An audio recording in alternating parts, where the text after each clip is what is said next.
All right, Truth Fighters. You know, sometimes on my show, I be wishing we had an extra hour. Today is one of these days because I have to address some stuff that's going on Facebook about the black churches that Charlene and Zandra are talking about.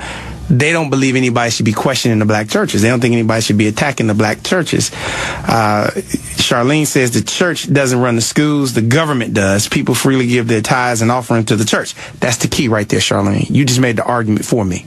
Look, if we're freely giving our tithes and offerings to the church for the betterment of the body of Christ, isn't part of the body of Christ going out doing Christ-like things, helping the community? See, and also you got to know your history. You know, Zandra writes on here that she agrees that we need to go talk to our mayors and councilwomen. The church is an easy target. God is non-tangible. Look, let me tell you something. We donating $14.5 billion a year averagely to black churches. It's a responsibility owed to these communities who are donating their money. And know your history. All right? Somebody in here talked about Oprah, why she didn't build schools and all this. Oprah doesn't have an obligation because that is money that she made. We didn't give it to her. She made it. We gave the church the money. And the history of the church, the foundation of the church, especially the black church, was to be the cornerstone, the tried stone of the community, where if your lights were getting cut off, you were getting evicted, you could go to the church and to the pastor and say, I got X, Y, and Z for a problem. My child needs money to go to school. They need, you know, X, Y, and Z, and the church would be there. That can't be the case today. Why can I say that? Now, I'm not saying it with all ministers. Don't get me wrong. There's some great men and women of God out here. But it can't be the norm when you look at all you got to do is drive around any urban city and see how many foreclosures are. We got more foreclosures this year than we had last year, and the media is not even talking about it. And where are the majority of these foreclosures at? In our neighborhoods.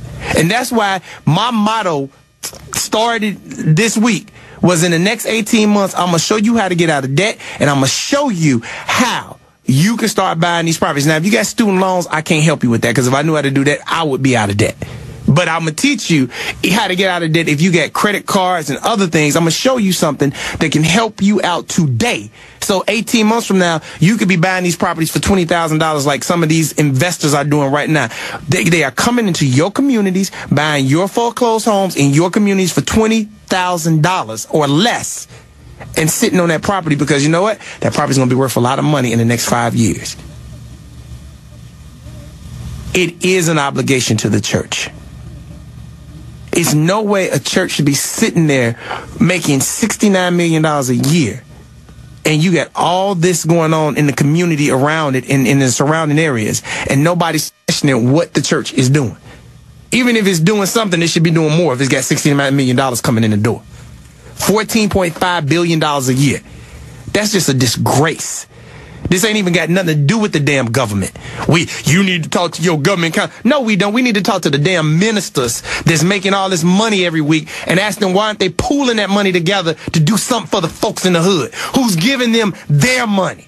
Tithing because they love the Lord and because that's what they believe. That's what the Bible tells them to do. So they tithe religiously when they don't even have no money. Look, they taking money they could be using to pay their light bills, to feed their kids, and giving it to churches every Sunday. And you mean to tell me the church don't got an obligation? We got to stop with this backward ass thinking. I swear to God, and excuse my French, but we think backwards as a people. You got folks who can barely pay their bills, giving their last, tied into a church, and you mean to tell me that church ain't got an obligation? This is hugely different from a government issue, hugely different from entertainer's positioning.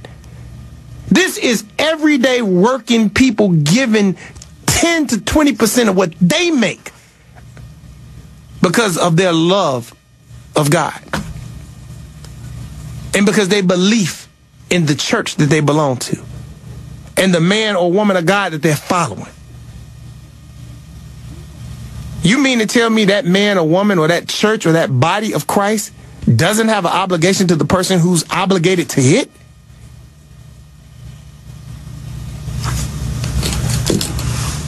We do How Smart Are We every Friday. Y'all should let's run this clip right quick before I get out of here. Who was Medgar Evers?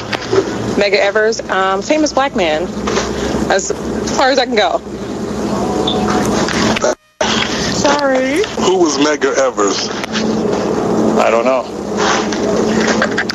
Who was Medgar Evers? Medgar Evers. Evers. I don't know. Who was Medgar Evers? He was shot in Mississippi for voting rights, I think, or something like that. Who was Medgar Evers? Who's what? Medgar Evers. Medgar Evers. I don't know. Who was Medgar Evers? Who was who? Medgar Evers. I have no idea. Who was Medgar Evers? Okay. Medgar Evers, I heard a name, but I forgot.